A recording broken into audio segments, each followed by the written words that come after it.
Sairam children, good morning all. So we came back to our class again. Okay. So last little bit of the lesson we left it to complete this of our lesson log again. Okay. Up to now. So can we recount the lesson again for your sake? See, if you are not any problem, so I will recall the total lesson. Okay. Just a reminder. Whoever absented or whoever not followed the previous classes, so please follow this everyone. I spoke to your parents yesterday. Everyone are given very tremendous response, and hope you to tell your parents to go and meet in the school to Krishna Reddy sir. Okay, meet him. Okay. Later either we will give a 2 days more time for you. Either 2 days after we will remove your number from our 10th class group. Okay. Remember that properly. Okay. Please consult to Krishna Reddy sir. Right? Thank you, beta. Listen. So now we are going to learn about the लोकगीत lesson. So लोकगीत पाठ किसके बारे में है? भारतीय संस्कृति के विधान में सो क्या बताया गया है कि सो अनेक भारतीय संस्कृति में भिन्न जाति धर्मावलंबी के लोग सो क्या करते हैं कि मिलजुल कर एक साथ रहते हैं। उनका रहन सहन अलग होती है, वेशभूषा अलग होती है और बोलचाल अलग होती है, जीने की तरीका अलग होती है, मगर सभी लोग मिलकर भारत देश में ही जीवन यापन कर रहे हैं। तो इस तरह के भारत देश में सो मनोरंजन की दुनिया में भाषा के प्रति साहित्य के अंतर्गत बहुत सारे साहित्यिक विधान जो हैं, जो बच्चों के लिए जो सभी लोगों के लिए मनोरंजन के साधन बन रहे हैं। तो हम बताए हैं कि आजकल की दुनिया में मनुष्य अपनी काम के दबाव के कारण थक जाता है और ऊब जाता है। उस थकान को मिटाने के लिए क्या करता है कि उस थकान को मिटाने के लिए मनुष्य कुछ न कुछ मनोरंजन के साधन देखते हैं। क्या है? खेलते हैं, कूदते हैं, वॉक पर जाते हैं, है ना। नहीं तो क्या करते हैं, संगीत सुनते हैं, गाते हैं, नाचते हैं, नहीं तो कुछ लोग किताबें पढ़ना शौक में रखते हैं। ये भी मनोरंजन की विधान में ये भी एक भाग है ना। तो ये सभी क्या है, मनोरंजन की दुनिया में मनुष्य को अपने थकान से और अपनी काम के दबाव से बाहर लाने के लिए ये सभी भी क्या है, कारक बन रहे हैं, है ना। तो पुराने जमाने में लोकगीतों को शास्त्रीय संगीत के सामने हेय माना जाता था, क्योंकि वे तो अनपढ़ और गंवार लोग गाते हैं। इसके लिए कोई लिपि नहीं होती, इसकी कोई भी रचित विधान नहीं होता। ये सभी विधानों को देखकर कहते थे कि इस तरह का जो व्यवहार है, इस तरह का जो विधान है, इसलिए लोकगीत तो शास्त्रीय संगीत ही असल में संगीत है। नहीं तो लोकगीत जो है वो सांप्रदायिक संगीत नहीं है। इस तरह का विधान में थे, मगर जब मनुष्य की नज़र फिर गई, मनुष्य की नज़र और टेस्ट, सभी चीज़ों में कुछ न कुछ कला छिपी रहती है। ऐसे सोच विचार के मनुष्य का दिमाग जो है, ऐसे सोच विचार में मनुष्य का दिमाग बढ़ गया है, विस्तृत हो गया है, और उनकी नज़र फिल्मी संगीत और शास्त्रीय संगीत के साथ साथ लोकगीतों के ओर भी गई है। तो उस लोकगीतों के ओर अपने दिल और अपने दिमाग को फिरने से क्या मिला है कि अलग अलग भाषा के अलग अलग बोलियों में लोकगीत रहते हैं, और वे भी और हमारे कानों के लिए सुनने के सुंदर है, और साथ ही साथ हमें मनोरंजन प्रदान करने लायक है। ऐसे समझकर जो लोग जो साहित्य और संगीत के प्रति दिलचस्पी रखने वाले लोग क्या किए हैं, अलग अलग बोलियों का लोकगीतों को इकट्ठा करके दुनिया के सामने ला गए हैं और हर एक प्रजा के सामने लेके गए हैं, और इसमें कामयाब हुए हैं, है ना। लोकगीतों का सृजन कहाँ से होती है? लोकगीतों का सृजन ग्रामीण जनता से हुआ है, और ग्रामीण जनता में भी ज्यादातर स्त्रियां ही लोकगीतों का सृजन किए हैं। लोकगीतों का रचना भी कौन किए हैं? इस तरह ज्यादातर ग्रामीण स्त्रियां ही किए हैं। खाली स्त्रियों को ही गीत गाना है, रचना है, ये से नहीं है। पुरुष भी गा सकते हैं, और स्त्रियों के साथ उनका भी रचना हो रही है। पुरुष भी इस तरह का काम कर रहा है, मगर समाज में ज़्यादा प्रचलित किसे हुआ है? ज़्यादा प्रचलित जो है वो स्त्रियों का ही लोकगीत प्रचलित हुए हैं, है ना। माना जाता है कि क्या है लोकगीतों को गाने के लिए कोई अभ्यास का ज़रूरत नहीं होता, बाजों की ज़रूरत नहीं होता, खाली करताल, झांझ, ढोलक या बांसुरी से क्या कर सकते हैं, आराम से उसे गा सकते हैं, है ना। भारत में बहुत सारे लोकगीत हैं और उन लोकगीतों में मुख्यतः कुछ प्रदेश जो हैं, कुछ राष्ट्र जो हैं लोकगीतों को बहुत ही विख्यात है। उनमें से आदिवासी लोगों का लोकगीत जो है वो बहुत ही मनोरंजक और सभी को पहुंचने लायक है, सभी को मनोरंजन करने लायक है। वैसे हमारे भारत देश में इस तरह का आदिवासी बहुत सारे स्थानों पर फैले हुए हैं, जैसे मध्य प्रदेश, दक्षिणी और क्या है दक्कन, छोटा नागपुर आदि जिलों में गोंड, खांड, भील, संतान नामक आदिवासी लोग फैले हुए हैं। और इनकी लोकगीतों का मुख्य विषय यह है कि गीतों के साथ साथ नाच गाना भी फुटता है ना। ये अकेले नहीं गाए जाते, ये दल बांधकर गीत गाते हैं और गाने के समान वे भी नाचना भी शुरू करते हैं, है ना। और दिशाएं गूंज उठती हैं उनकी लोकगीतों से। क्या मिलती है कि सभी लोगों को उनकी लोकगीत से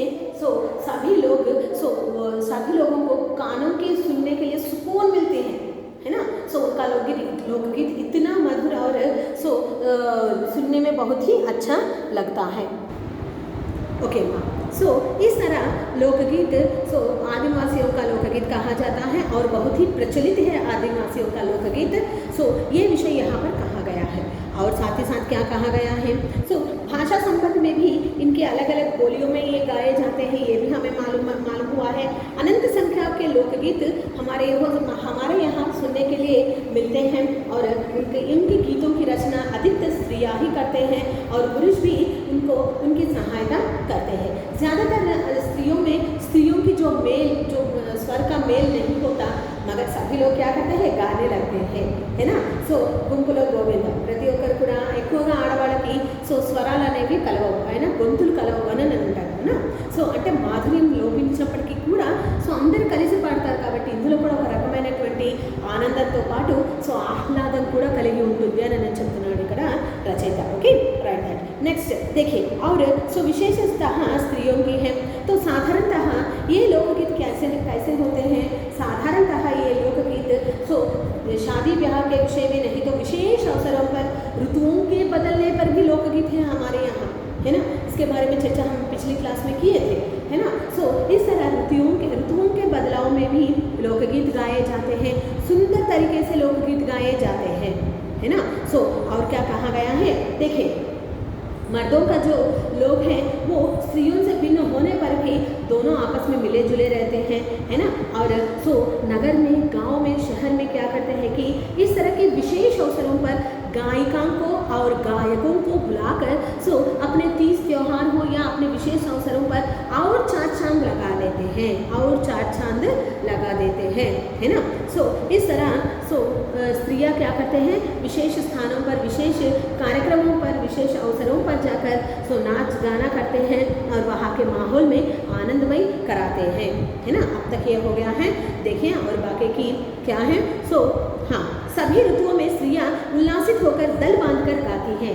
ये बात कही है ना, ऋतुओं के अनुसार, ऋतुओं के बदलाव के लिए भी हमारे लिए क्या है, लोकगीत है भैया। इतनी बड़ी सी संस्कृति है हमारी भारत देश की, है ना। छोटी चीज़ हो या बड़े चीज़ हो, और ये हमारी संस्कृति जुड़ी रहती है और ये हमारी संप्रदाय है इसको अपनाना, है ना। यही विषय यहाँ पर कहा गया है हमारे लेखक महाशय भगवती शरण उपाध्याय। ओके, भगवत शरण उपाध्याय हरि औध है इसका नाम भी। Okay right. देखिए और क्या है, पर होली, बरसात की कजरी आदि उनकी अपनी चीज़ है जो सुनते ही बनती है।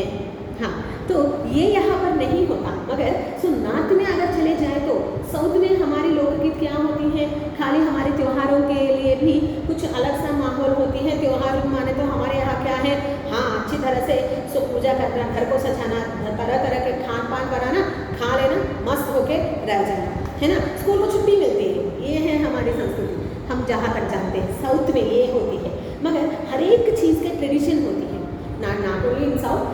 नॉर्थ में भी क्या है, हर एक त्योहार के लिए देखिए, हमारे यहाँ दशहरे को बहुत माना जाता है। हमारे यहाँ ही नहीं, नॉर्थ में देखें तो कोलकाता, मध्य प्रदेश, ऐसे स्थानों पर माँ दुर्गा का विशेष पूजा किया जाता है और उन्हें विशेष रूप से माना जाता है। ओके, मथुरा का मैं जानते हो ना, श्री कृष्ण के जन्मस्थल पर मथुरा कृष्णाष्टमी, होली बहुत ही सुंदर रूप से वहाँ पर मनाया जाता है और बहुत सारे सांस्कृतिक गीत, लोकगीत गाए जाते हैं वहाँ पर। ओके, रामनवमी, श्री कृष्ण जन्माष्टमी, राधाष्टमी भी कहते हैं, वहाँ पर मनाते हैं राधाष्टमी बोल के। वो वाली, और साथ ही ये होली, ये सभी जो हैं वो धूमधाम से मनाए जाते हैं। पूरे भारत देश में दिवाली तो और भी बड़ी धूमधाम से मनाई जाती है ना।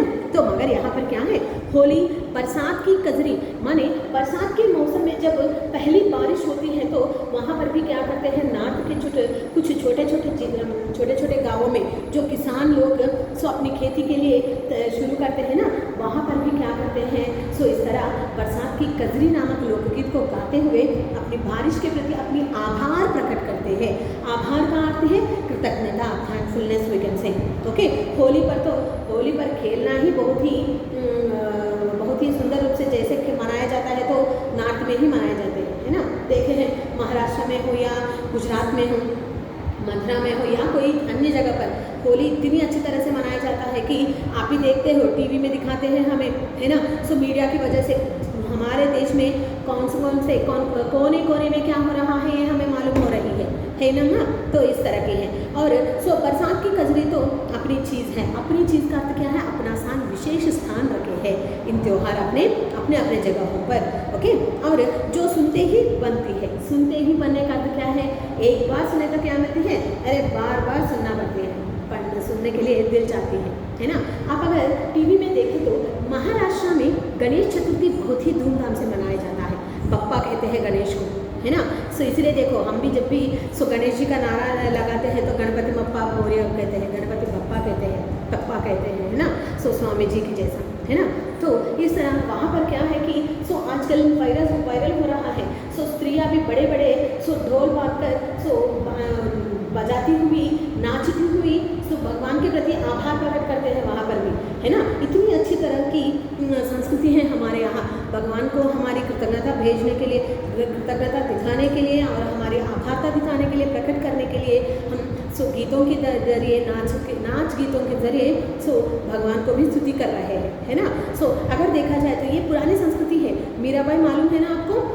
मीराबाई श्री कृष्ण के अनन्य भक्त थी। वे भी क्या करती थी, श्री कृष्ण की पूजा करने के लिए, श्री कृष्ण की स्तुति गाती हुई, नाचती हुई पूरे मोहल्ले में घूमता हुआ श्री कृष्ण के नाम जपते हुए रहती थी। इसलिए उसे पागल भी कहते थे।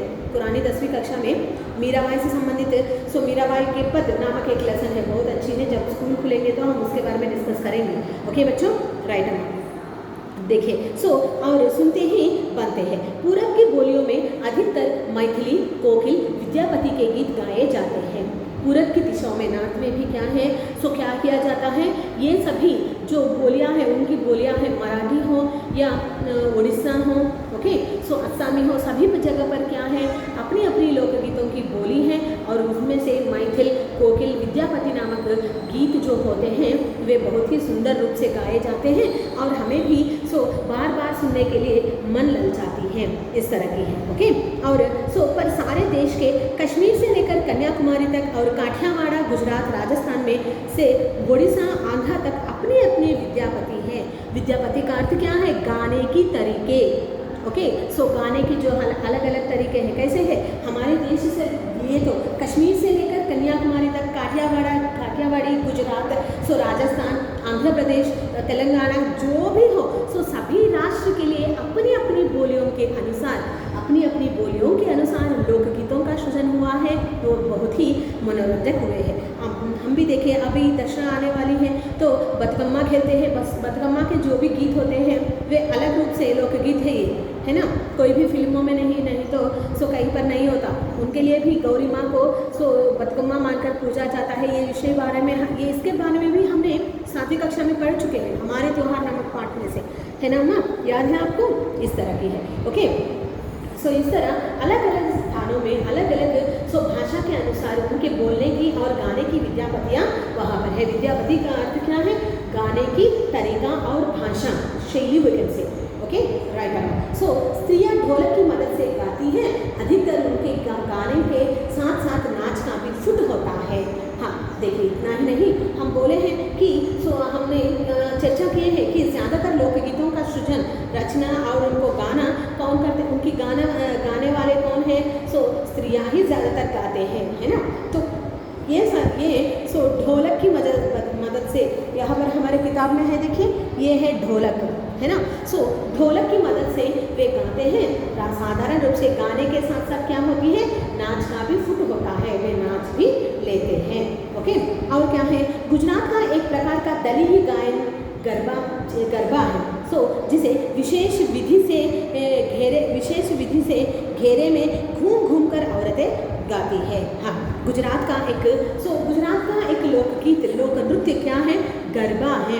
इसमें क्या करते हैं कि सभी लोग घर के स्त्रियां और पुरुष हर एक त्योहार में, हर एक उत्सव में, शादी ब्याह में भी हमेशा वे गरबा खेलते हैं। ये उनका सांस्कृतिक नृत्य है और सांस्कृतिक लोकगीत है ना। फिल्मों में नहीं तो टीवी के चैनलों में हम देख सकते हैं इसकी ट्रेडिशन क्या होती है ना। घेरे में होकर, घेरे का अर्थ क्या है? सभी लोग गोल में रहकर दल के रूप में नाचते हैं और नाचने के साथ साथ गाने भी चलती रहती हैं। ये है, इसे गरबा कहते हैं। ओके, गरबा कहते हैं।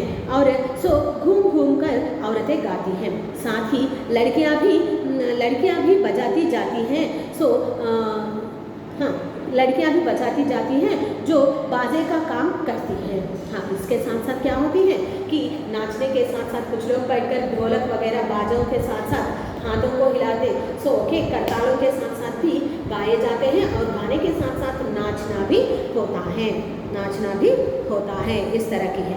ओके, और क्या है? देखिए, हाँ, इसमें खाली औरतें ही नहीं, लड़कियां भी शामिल होते हैं और गरबा खेलते हैं। ओके, और क्या बताया गया है? देखिए, वस्तुतः यह नाच ही, हाँ, गरबे में, इसमें का अर्थ है यहाँ पर गरबा नामक लोक नृत्य में और लोकगीत में क्या किया जाता है? नाच गाना साथ साथ चलते हैं। गरबा में क्या होती है? नाचना भी होती है और साथ साथ गाना भी चलती है। और इसी वस्तुतः यह नाच ही है, सभी प्रांतों में यह लोकप्रिय हो चला है। देखिए, अभी भी दसरे के मौसम में हम क्या करते हैं? डांडिया खेलते हैं। डांडिया यहाँ के नहीं है, राजस्थानी वहाँ के लोगों का है, नार्थ का है। इन्हें भी हमने अपना लिए हैं। यहाँ पर भी दसरा के मौसम पर अवसर पर हम क्या करते हैं? डांडिया खेलते रहते हैं, है ना। यहाँ पर भी ये जो गरबा है, ये भी क्या हुआ है? गुजरात से लेकर अभी सभी स्थानों पर, देश के हर जगहों पर इसका विख्यात बढ़ गया है और सभी लोग इसे अपनाकर त्योहारों में, तीज के अवसरों पर इसे अपनाकर खुशियाँ मना रहे हैं, है ना, राइट अम्मा। विशेष, हाँ देखिए, और इसी प्रकार, हाँ, सभी प्रांतों में यह लोकप्रिय हो चला है। लोकप्रिय का मतलब क्या है? सभी लोगों को अच्छा लग रहा है। इस तरह गरबा खेलना, नहीं तो डांडिया खेलना, ये सभी, है ना, राइट। इसी प्रकार होली के अवसर पर ब्रज में रसियाँ चलता है। ब्रज का अर्थ क्या है? मथुरा में क्या होती है? वहाँ पर ब्रज के लोग, माने कृष्ण को मानने वाले लोग क्या कहते हैं? होली पर रसिया खेलते हैं। रसिया का अर्थ क्या है? वहाँ पर क्या है कि देखिए, नार्थ में चले तो यहाँ पर मथुरा में, नहीं तो ब्रज में क्या किया जाता है? कृष्ण भक्ति में लोग लीन होकर दलों में कृष्ण की लीलाओं को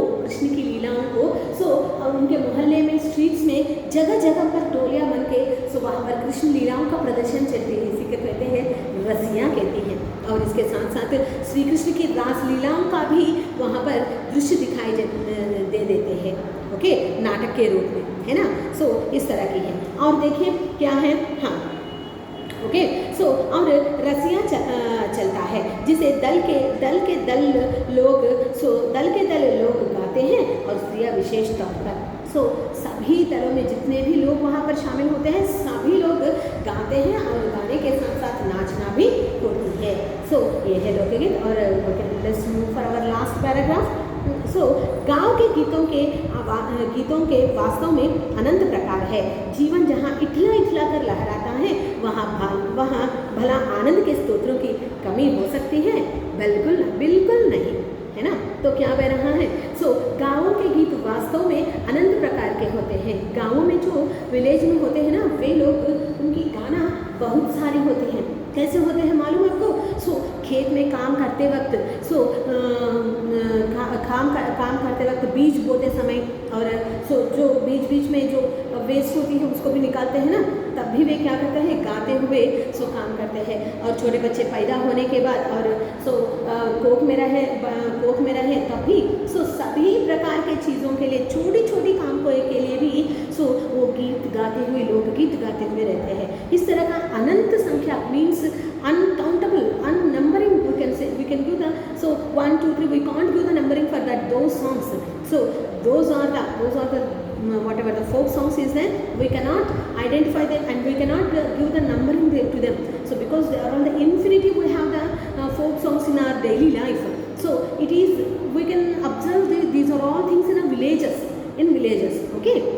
और अनंत प्रकार के हैं। जीवन जहाँ इठला कर चलती है, इठलाने का अर्थ क्या है, रुक कर चलना, माने क्या है, अभी बोले हैं हमने, गाँव काम की थकान की वजह से क्या करते हैं, अरे रोज़ एक जैसा जीवनचर्या, एक जैसे कपड़े, एक जैसे रहना, ये तो क्या होती है, तंग लाती है ना। कभी कभार हमारी दबाव को निकालने के लिए जो भी हम गाने सुनते हैं, देखते हैं, एंटरटेनमेंट के जो कॉमेडी थिंग्स होते हैं, कॉमेडी सीन्स होते हैं, वे भी हम देख लेते हैं।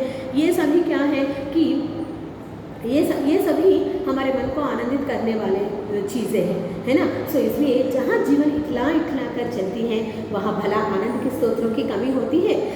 इस तरह दबाव में रहने वाले जीवन को आनंदित करने के लिए क्या हमारे पास मनोरंजन के स्रोत कम है? नहीं, आनंद पाने के लिए बहुत सारे स्तोत्र हमारे लिए है, है ना।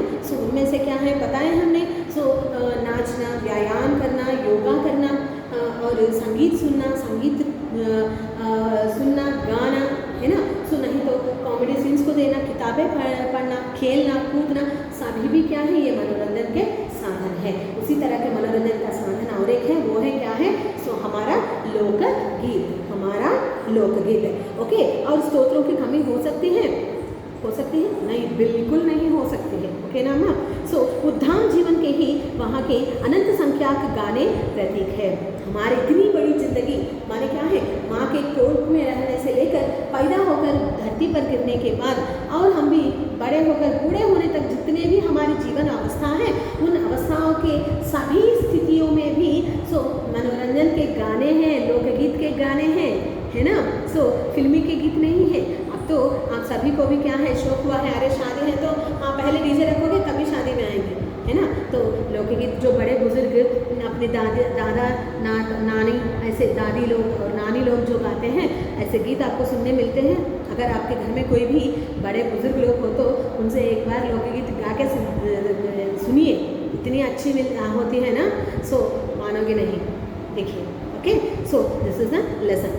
उद्धाम जीवन के ही वहाँ के अनंत संख्या के गाने का प्रतीक है। हमारी इस तरह की अद्भुत जिंदगी के लिए जन्म से लेकर मृत्यु तक, मरण तक, सभी स्थितियों में क्या है, सभी स्थितियों में अनंत संख्या के गीत रचे हैं और गाए हुए हैं, ओके। दिस इज द लोकगीत लेसन। भगवत शरण उपाध्याय के निबंध पर आधारित है। इनके द्वारा रचित बहुत सारे निबंध रचे हैं। उन्हीं में से एक निबंध से लिया गया अंश है लोकगीत, okay. This is our lesson. Hope you understand everyone, okay. We are not understanding, we are not listening proper, that's why I am not taking the Zoom classes for you, and I am sending through the videos, I am sending the lesson for you, okay. If you have any doubts, you can make call to me and you can clarify your doubts and let me know that. You have to tell your parents to come and meet to Krishna Reddy sir, okay. We are giving 2 days time, please remember that, okay Amma. Thank you. Sai Ram. Stay home, stay safe.